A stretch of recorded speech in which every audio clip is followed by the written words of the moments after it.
All right, so I want to carry on a little bit more, talk about some of these communication issues, talk about, again, some strategies, and I want to leave plenty of time for questions and answers. It's a really good sign. We've only lost about 3 people. That's good. Pretty happy about it. When people get up by the dozens and walk out, start to have feelings about that. Talk about communication orientation. Again, go back to high context, low context, okay? Go back to, again, these are spectrums, not either or, right? How many of you, of course, most of our communication, particularly in our professional lives, is task-oriented? Folks, that's an interesting story. Let's get back on task here, folks. We've only got another 45 minutes to get to the full agenda, right? Most of us kind of live in those kind of work environments. It drives me crazy. I really like some of my colleagues, right? But boy, some of them love meetings. They love to hear themselves talk. Can we get back to the point here? Now this story. The focus is on getting the task done. Come on, folks, let's get this done, right? Other people's feelings are secondary. Group harmony is secondary to getting the task done. I know there are a handful of people in here who've had some side conversations about this policy, but this is what we're doing. We're moving on. That tends to be our focus, right? Thank you for sharing your concerns, or we're going to get the job done. As my boss says, we're going to move this forward, which is a very polite way of saying, I don't care what you think. Most people that we're dealing with, relationships are more important than getting the job done. It's the process. It's developing consensus. It's maintaining and developing those relationships at all costs, even to the point where something does not get done. You maintain those close relationships in a high context culture because those people are your life. It doesn't matter if the job doesn't get done if you pissed off your aunt. It doesn't matter because your obligation is to her and the rest of the family. Group harmony is central. Remember, high context culture, that's where your obligation is, right? Completing a task must never come at the expense of your relationships with people within your high context group. Never. And if you've inadvertently pissed them off, you're there the next day to apologize. Okay? Now, we've all handled these things on a personal basis. Friendships come and go, okay? When you work, some people, get along with them, you don't get along with them. But at the end of the day, in a low context culture, we kind of go, well, I didn't want to be friends with her anyway. Right? They'd rather hang out with that person than me. That's all I need to know about those people. Right? High context cultures, those relationships are paramount. They're always critical. Communication styles themselves, of course. You're going to run into a lot of issues with this. Again, I want to speak in the general sense about Iowa culture, which tends to be pretty reserved, pretty quiet. We have big space bubbles. We tend to be very passive-aggressive. What we don't say means more than what we do say. See? He's talking about us again, right? That Iowa nice, we pride ourselves on Iowa nice, but we can be some of those passive-aggressive people I've ever met in my life, right? This understatement, okay? A group like this, and it's difficult for me to go almost anywhere, right? And I'll do something, I'll do a workshop, I'll do a training, I'll give a presentation. I have 80 people in the room, right? And I'll say, does anybody have any questions? Does anybody have any comments? I won't even get that, all right? And I say, okay, just a joke, and kind of jar them a little bit. Does anybody want to pick a fight? So, thank you very much. Thunderous applause. And what do people do? They line up. And they go, I didn't want to ask this in front of the group. Right? That's Iowa speak. Iowans are trained, especially from small towns, you are trained from the time you could crawl to not make noise, to not stand out. The raised nail gets the hammer. Right? So you don't talk. Especially to strangers, or guys like me. Or especially in front of people you don't know. Okay? You'd rather come up here and say, I don't want to say this in front of the group. It actually got to the point where I was spending more time with the line than during the thing. I mean, seriously, when I was on a tour once, I've been on several tours in West Iowa where you put a bunch of stuff in. I said, folks, if you've got any questions, ask them now, because I got to get on the road to Denison. Aw, I wanted to talk to you afterwards. I'm sorry. I really get in the car and go. And the shoulders drop. Why are Iowans, again, things are changing. I understand that with urbanization, fewer people growing up in small towns, but there is, again, an explanation for why Iowans don't talk much. They hate confrontation. I can explain it to you in like 3 sentences. In large cities, you know people usually in one role, like your dentist, the person you see at the grocery store. You know that person in one role. In small towns, you know them in about 12 different roles. And the last thing you ever want to do is piss somebody off, because there are multiple consequences across the community. I heard you got mad at my aunt the other day. Your son's not going to start this weekend. Tell me it isn't true. So what do? Clam up? Does that mean we don't have feelings? You could be furious at somebody. Your daughter is fighting for a place on the 9th grade basketball team with your neighbor's daughter, and your daughter's better. Your daughter doesn't make the team. Hey, tell Brenda, congratulations. That's Iowa speak for some, no, I'm not going to use profanity. I'm going to go in the house and screaming out. We get out the car. Hey, just tell Barbara, that's great. Hey, I heard the news about Barbara. Tell her good luck for me. That's Iowa speak for my daughter deserved that spot. Your daughter wasn't as good as mine. Okay. So what happens then is we're dealing with more and more people who tend to be more expressive. They talk louder. They use their hands more. The body spacing is here, right? There's more eye contact, there's less eye contact, okay? So what happens then is that we, the rural Iowans, who don't like to talk in public, somebody comes on, and they're just loud. These people are very loud. And this happens all the time. You know how many in-service trainings I do with teachers, lots of African-American kids? And they go, boy, they're loud. I said, no, they're just talking. Just because you come from Dump Truck, Iowa, and don't like to talk. These kids are just talking.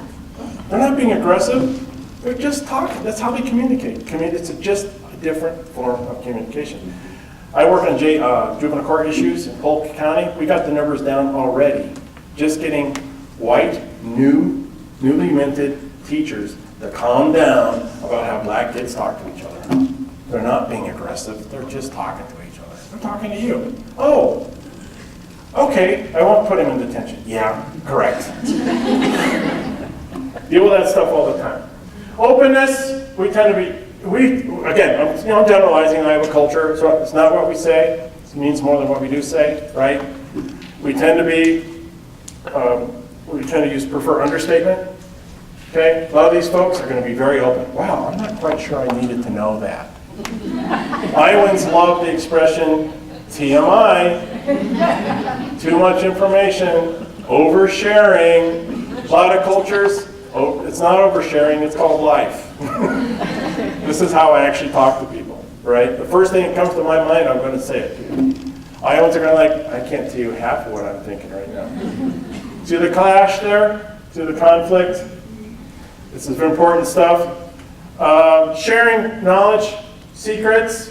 You're going to find this works differently in different cultures. Go back to your iceberg. What makes something a secret? Okay? Could be personal. It could be professional. What makes something a secret? Okay? So, in our, again, I'm overgeneralizing, right? But in our culture, you are encouraged to be expressive, to be open. We believe in our culture that if you share your secrets with other people, that's good therapy. Hey, I heard you're going through a divorce. You want to go out for beer sometime? Anytime you want to go out for beer and talk about it, I'm here for you. That's supposed to be therapeutic. Sometimes it is. Fair enough, right? But the assumption is if you talk about your feelings, you talk about your secrets, you share those secrets, that it's therapeutic. In our culture, there is truth. There is a truth. okay?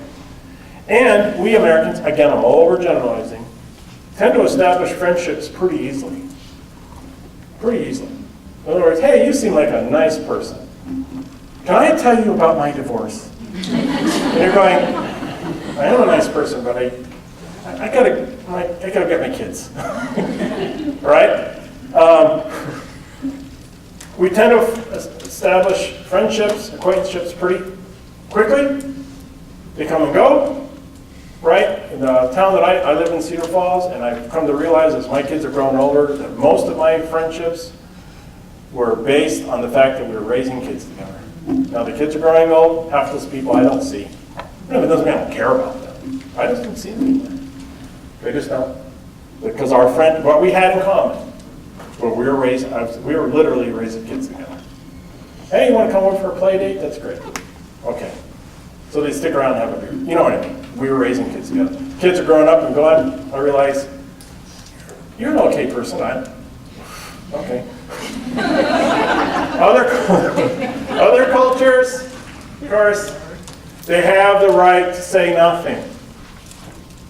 Okay, us, you need to talk about this, right? You might feel better if you talk to me about this. And I know you don't know me very well, but may I tell you something? Other cultures, you have the right to remain silent, right? You have that freedom to remain silent, because we talk about the freedom of speech, and yes, it's a bedrock of our cultural values as a nation, absolutely, and I'll defend it with my life. But other cultures, they have the freedom to keep their mouths shut and to not share intimate issues with you. Shameful matters are not things you should discuss with strangers or acquaintances, right? It's not a virtue to share private matters. Remember, go back to your iceberg, okay? I mean, our society, we all go through a lot of crap in our lives, go through great things too, right? We have love, we have hate, we go through divorces, we get all kinds of things happen in our lives, right? The assumption is that we talk about it, right? You've got people on whom you can rely to have that discussion, then it's not shameful. Other cultures, that's the last thing you're going to do. And it'll drive you crazy, particularly in social services. So what happens then is that it's shameful, or people come from cultures where they don't really want to talk about shameful things or secrets or private things like that, okay? Then what do? They're going to tell us what they think you want us to hear. Right? Happens all the time. Well, I'm not really going to tell this person what's really going on in my life, so I'm going to tell him or her what I think he or she wants to hear. And you know this, and I'll tell you, I train a lot of fraud investigators. They will just sit there and shake when I talk about this stuff. They will just shake. It's just beyond them.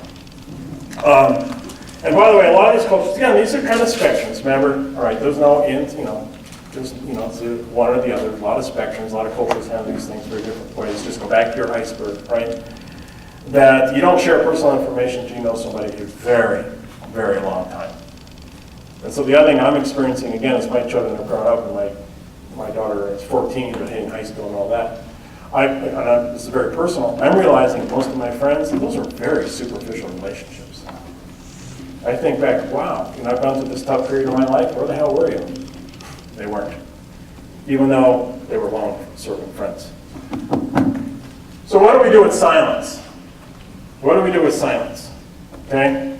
And again, there's this point at which it becomes uncomfortable. No, again, I'm going to overgeneralize. There are points in our lives when it's appropriate to share silence. So let's say you're in the faith community. Again, back when I was active in mine, that there would be minutes would go by, not a word was spoken. But you shared that silence. The friends, everybody are friends, Quakers, that's what they do. That's how they worship together. Now, they may speak and they may sing, but basically, 90% of the time, what do? They turn off their cell phones.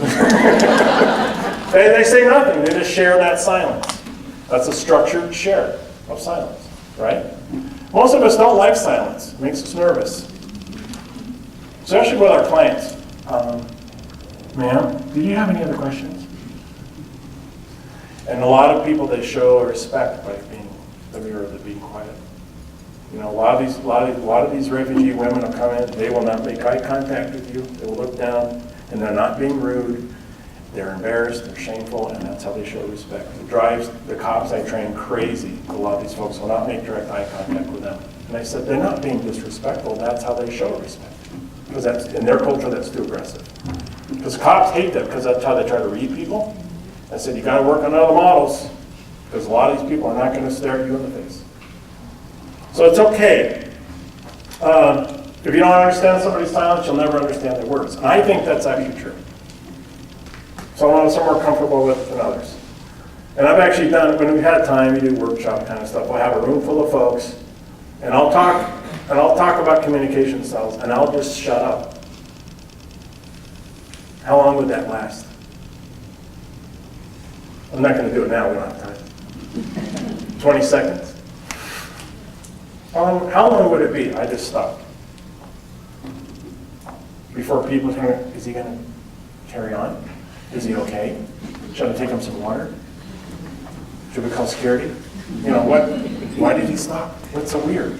Okay, when is it, seriously, when is that point at which it's just, right? Eye contact, same thing. You know, social workers, folks that tend to do human services have they don't like to make direct eye contact for how long? I've actually done this. I can make direct eye contact and make everybody else start counting. How long does it take before she goes, when does it become weird? Right, this is the part, right? When does it become uncomfortable? I know the answer. 3 seconds. I got troopers who will do it with me for 3 hours. Social workers, 3 seconds. It's weird. It's like weird. It's like, what's wrong with that guy? Right? In our culture. But silence is important. So we talk about that. So I'm going to talk about just some general strategy. Sorry about that. Hold on. So I'm going to just talk about some general strategies, and I do want to leave plenty of time for questions and answers. You know, so go back to our basics. Go back to our iceberg. Go back to about those potential points of conflict. Where do we screw up? Where do they screw up? Where do those expectations miss each other? I can guarantee you again that most of us service providers come from low context cultures, okay? But most of our new clients come from high context cultures. 80%, I can guarantee you, 80% of the stuff that doesn't go right is because of this. Where your obligations lie, what are your expectations for those encounters? Almost every time, okay? That emphasis on the tribe, the faith community, the ethnicity, the language group. The Somali organize themselves by clan. They will never betray other people in their clan. They just won't do it. Okay? You can think to yourself, wow, as a low context person, this person really needs to take responsibility and step up and take responsibility. That will make no sense to a lot of those people. It just doesn't. It'll drive you crazy, but remember, where do those expectations come from? You can use this to your advantage, by the way. You know, I bet your grandmother would be very interested to hear about this. Maybe next time you should bring in your parents. I'd love to meet your grandparents, maybe your daughters. Next time you come in, you know, your parents are welcome into town. Don't think, I just want that person in my cubicle for 10 minutes. Those days are long gone. God bless you. They're long gone. You know, I'd love to meet your family sometime. Maybe you're meeting at your house sometime, and I can meet, you know, I'd love to meet your family sometime. Bring the group in, use it to your advantage. We use this stuff all the time to motivate people, all the time. Educators are getting better at it, you know, slowly but surely. One mistake that we make is if we start talking to people, we think, well, English is their second or third language, so what do we do as mammals? My name is Mr. Gray. I'm here today to discuss your Medicaid program. Yeah, I know, I speak English. Or you realize they start to speak English, what do? I speed up. Well, I'm really glad we got the chance to meet today. So what happens, oh, you understand English? What do? We don't continue to kind of enunciate and slow down. No. But that's a mistake. Because their English is at this level, and you start at this level, but you think, oh, he understands me. And they go up to here. All right, next thing you're rattling off stuff that will make absolutely no sense of them. Don't insist upon eye contact. By the way, we've had to work with folks who do autism assessments to include in that parental, as appropriate, because one of the ways they try to screen for autism is the lack of eye contact. We said, no. That may be appropriate in some cultures, but not all cultures. That's not, again, put that in parentheses, as per, culturally appropriate. Keep that in mind. Another thing we all do, avoid jargon, slang, abbreviations, and contractions. Don't say don't. Don't say don't. Do not say don't. Say do not. We all have slang. We all have jargon, right? We all have abbreviations. I got DHS is one of the worst. I work with some of those people. I have no idea what the heck they're talking about. They use so many abbreviations, so many acronyms. The absolute worst are the National Guard. Could you guys interpret that for me? Oh, sorry, sir. And then they'll actually spell out the abbreviations. Say, oh, yeah, okay, I get it. Avoid abbreviations. Okay. Slang. What is slang, by the way? What is slang? And can help me answer that question by, you must avoid idioms like the plague.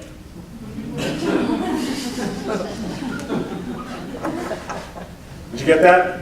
You must avoid idioms like the plague. What's an idiom? It literally means one thing, but it really means something else. We use idioms all the time. And I dare you, I challenge you to start counting your idioms. Tomorrow morning, you wake up. Wake up. Start counting how many idioms you use. You'll lose track by the time you get out of the shower, trust me. We use them hundreds and hundreds of times a day. All right? Because remember, when we go back to the context, what makes idioms possible is that I know you know what it means. Okay? But you can't do that when you work with people from other languages and cultures. They will mean absolutely nothing to them, or it will cause problems. Okay? What do you mean I am a dog and I'm barking on a tree? What does that mean? Hey boy, you better make a beeline to the principal's office. But the bee goes like this, sir. Where does that come from? About A to B? That's where it is. Straight as line, A to B. Let's read between the lines here, shall we? We are? There are hundreds of idioms. You use them every day. Why is it that people who share a language use idioms, and all cultures have idioms? All languages have idioms. I'm just sharing the ones in American English, right? Why do we, as human beings, use idioms? There's a pretty simple anthropological explanation. I like to think of idioms as kind of like the lubricant for our conversations. Wouldn't it be really boring if we didn't use idioms? Wouldn't it be boring? Can you imagine? Try to have a conversation not using an idiom. You're driving home with a colleague, you're going to get home tonight, you're going to see your kids, your spouse, whatever. You're going to see a friend, you're going to go out for dinner with a friend. Try to have that conversation without using one idiom. Well, good luck. If you can pull it off, send me an email. Because you won't. Sorry. And it can, when we deal with a lot of these folks and try to help them understand things, what we tend to do as mammals is run home to mom with whatever makes us feel comfortable. But that's not going to work for them. Again, don't apologize for what feels right to you. But remember, it's not going to work for them. We had a case, and Anna's heard this story. This is in Storm Lake. The kid came, the Sudanese kid was in school. The teacher said, we're going to have a potluck. Ask your mom to bring hot dish. He had no idea what the hell a potluck was. And the woman literally put a dish in the oven and brought it warm with nothing in it. It was literally a hot dish. Okay, and that's a clever story, but it can be pretty serious if you use that kind of stuff. My favorite Iowa idiom, not my favorite Iowa idiom is bring a dish to pass. It's like Garrison Keillor, right? Bring a dish to pass, right? That's an idiom. All cultures, all languages use idioms. They're the lubricant that kind of makes our language, our communication fun. You must avoid them at all costs. Try to, and again, the way we talk to each other, because we're both fluent in the language, we use lots of complex sentences. It would have been nice if you had actually shown up last Tuesday, as opposed to, why didn't you come? Where were you? It would have been really nice if you actually shown up to your appointment last Thursday, so we'd have to set up again another one for Tuesday. Where were you? Avoid those kind of complex sentences. I want to tell you we'll close here in just a minute. I want to make it very clear to you. You should never ask yes, no questions. Unless it's a very, very simple thing. Do you know your way out of the building? Okay, that's a safe one. But you never ask questions like, do you understand? Yes. You go through all the complex stuff that you all got to go through, right? And you go, so that's a lot to take in. Do you have any questions? No. Is everything clear? Yes. There are two reasons why you never ask yes, no questions. A lot of these folks, they come from cultures where they want to save face. And they're never going to lose face by admitting they didn't know what you meant. But this is just important. They want to save face for you by not pointing out that you didn't do your job appropriately so they understood what the hell you were talking about. So they're saving face for you too. I will not embarrass myself by admitting I had no idea what the heck you're talking about. And I will not embarrass you by pointing out that you failed to communicate with me. See where I'm going? And again, this can happen, within our own culture as well. Oh yeah, sure, I got it. Okay? So that's one reason. So it's saving face. And also in some cultures, it's rude to say no to someone in authority. You may not think you have a lot of authority, but you've got a lot more power with these people than you can possibly understand. And they're not going to say no to you because it would be rude to you. The best advice I can give you about that is never leave that encounter, even with an interpreter, until you ask him, get an answer to 3 questions. What's the problem here? What's the situation? What do you need to do to take care of it? And what's going to happen if you don't? Do not leave the room. Do not leave that encounter until that person answers those 3 questions. This is an old Ask Me 3 model for medicine. What's the problem? What do you got to do to take care of it? What's going to happen if you don't? Do not leave that encounter to get those answers. So let's take a few minutes. Unless you all want to be, good Iowans and just sit and stare at me, that's fine too. I'm okay with that. I kind of accommodate science. But questions? Yes, ma'am. Well, one of the last things that you had just said reminded me of an incident I had last month. My father is an 83-year-old man, Okay. and he was raised out in Mississippi, and Sure. he only has maybe a 2nd grade at the most education. Schooling, sure. And he was in the hospital very ill last month, and the nurse came in, he was checking out, he did everything he was supposed to be doing, was feeling a little bit better, Okay. and it was discharge time for him to be discharged. So the nurse came in with a little bag. Mhm. Oh, we got to do this, take this, Right. this, and sign right here. Right. And I'm thinking to myself, my father is illiterate. He can Yeah. barely sign his name. Correct. She went through it in like a minute and a half Yes. at the longest, Right. and wanted him to sign his name. She could have said, take a whole bottle of poison, Right. and jump out the window, Right, and he yeah. wouldn't have understood it no better. Yeah. You know? Yeah. And so I was like, excuse me, ma'am, can I Yeah. talk to you out in the hallway? Yeah. And so I said, he's been here 4 days, and if you treated him like that every day you came in here, Yeah. then you might be in a little bit of trouble. I said, Yeah. my father is very illiterate, but he will not tell you that. Of course. Yeah. He's Yeah. a very intelligent man. Sure.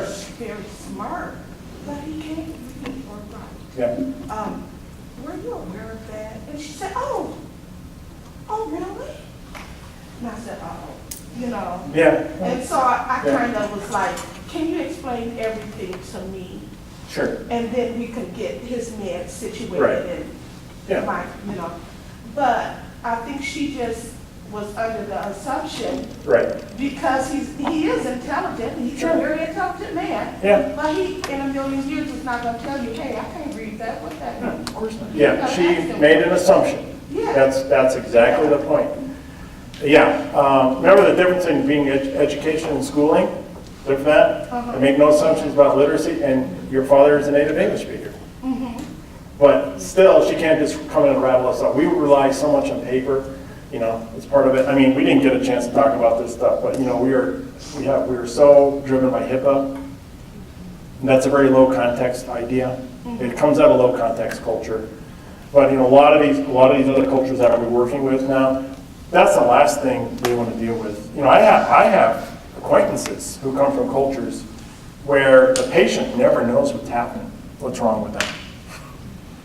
They're from Iran. His mother died, she never knew what she died of. But HIPAA, because what happens is everybody has to, forgive my language, cover their asses by getting these papers signed. And then there's all these pressures on productivity, and your nurse just assumed that your father could just, oh, here, you can read this when you get home. How many times do we have people brochures in English? And God bless those school systems that translate notes back home. Sometimes they work. Again, I mean all due respect. I know people got to do what they got to do. But thank you, that's an excellent point. Who else? Yes, ma'am. How much of our time as providers, where a lot of times it's our job to help people kind of assimilate and be Sure. successful, how much of it should be spent teaching people how to assimilate? How much of it should be spent really working with communities on how to kind of change and accept people? Yeah, that's a great question. I get that question a lot. Well, the first thing I'll say is that for any newcomer, there is no single path towards accommodation or assimilation or integration. Happens with individuals as well. We can make some generalizations about certain cultures that tend to be a little bit faster in the integration process. Okay, you have others that are pretty more stubborn, and there's always this balancing act between exactly that. How much is that my community, my organization, my hospital, my clinic is going to try to make an accommodation for these people, versus how long is it before I can expect them to actually know what they're doing? And you tell you what, you want to see the furniture fly. You want to see the furniture fly. You get people to talk about their honest feelings about this, because you're going to have some people say, they shouldn't be here unless they speak English. Okay, I'll give 3 months. I'll give 3 months to figure out the medical system. No, you got other people say, no, we got to be more patient, it may take 2 generations. You want to see the furniture fly. I've had providers who say, I know they've only been here a week, but they can figure out how to ride the bus. I've had other providers a year later say, we need to get a volunteer to pick them up. There is no easy answer. And I really appreciate and respect your question. I wish there was an easy answer, because I would have bottled it. I would have copywritten it a long time ago, but I will tell you that different people, different cultures take slightly different paths, and you want to throw on top of that personality, right? You have some immigrants, refugees come in, never speak English. You have some who learn English in 2 years. They become fluent in 2 years. I wish that I had an easy answer for you. It's a good question. Yes, ma'am. Do you have any tools that would assess knowledge and attitudes of providers about cultural diversity? Yeah. There are lots of them available commercially. Some of them are better than others. I encourage caution for those. I think to some extent they can be helpful. They're self-reported. As you all know, people tend to rate themselves better at things than they really are. But what you can do with that is use other instruments that actually take a more objective approach, or you can ask the clients. We didn't have time to do it. One of the strategies that using healthcare and social services and even in policing now is that we have these guiding principles, including the fact that all major strategic and policy decisions must include the voices of your clients, your patients. And that can be formal, it can be informal, and say, okay, like this, it's a perfect example. Tell us about your experience here. And so what happens again is that we tend to send out those surveys in English, maybe in Spanish. We're going to rate our doctor, we're going to rate our nurse. That's great, and that's all fine, that's good as well. But it doesn't really let them express their experience. Checking off a number on a Likert scale is not your experience. See where I'm going? That usually runs deeper. And so, I'm sure that nurse probably said, oh gosh, well, I did make that assumption. And, and probably did it better than next, didn't make that assumption with all of her patients, hopefully. Probably did. But we can't assume that for everybody. I'm cautious about those things. You know, and I'm going to be honest with you. Some people get really good at this, and some people never get it. Never. I mean, you know who your client, your colleagues are who shouldn't touch this with a barge pole. You got the others. I would rather take a people person who doesn't speak a word of another language and put them in those situations than someone who's fluent in another language and doesn't really and isn't comfortable working with other people. Any day of the week. You know? And so what I do, when I work with a police department, I'll say, okay, come on, who are your people? I know who the knuckleheads are. We'll work on them later. Bring me your people, right? And we'll get them. I don't care if they speak Spanish. I don't care if they speak Numeric. Doesn't matter. Bring me your people. And they know who they are, and so do you. Some people suck at this, and they always will. But some people can become brilliant at it, and they don't have to be fluent in another language. That's another myth out there. You've got to learn 5 different languages. Nonsense. Greetings. You know, to be polite. We go, oh, you speak Numeric. Not really. I need the interpreter now. But it's a nice breaker. It shows a little respect. Everybody's freaking out there. I got all these people calling me. Does my staff need to learn 6 languages? No, calm down. Calm down. Not right. So there are out there. I use them with caution. We've had problems. I'll get to you in a second. We've had some problems with some administrators basing using those assessments for things like raises and stuff. I really don't. I don't want to go there. We're But just that's trying nice. to get a handle on where we are to plan strategy. Sure. And so that was one of our thoughts. Yeah, well, I'll tell you what you're going to do is you're going to contact this guy and I'll help you out. Yes, ma'am. I volunteer in an immigration clinic Sure. here in Cedar Rapids, and I just, 2 things, I mean, this has been terrific for me. 2 thoughts that came. First of all, last night I was there, and I had a couple from Bhutan, Mm-hmm. and I didn't realize they were people from Bhutan here. Found out there was a colony of about 100 of them living in Cedar Rapids. Okay. And they had an interpreter, thank goodness. Sure. So that was great. But my approach has always been as I go from client table to client table, to show respect by offering my hand and Right. shaking hands and saying, Sure. I am Kay, you know. Right.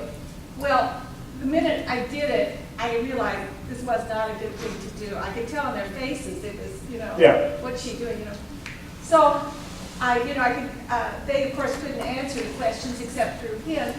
But as we moved through,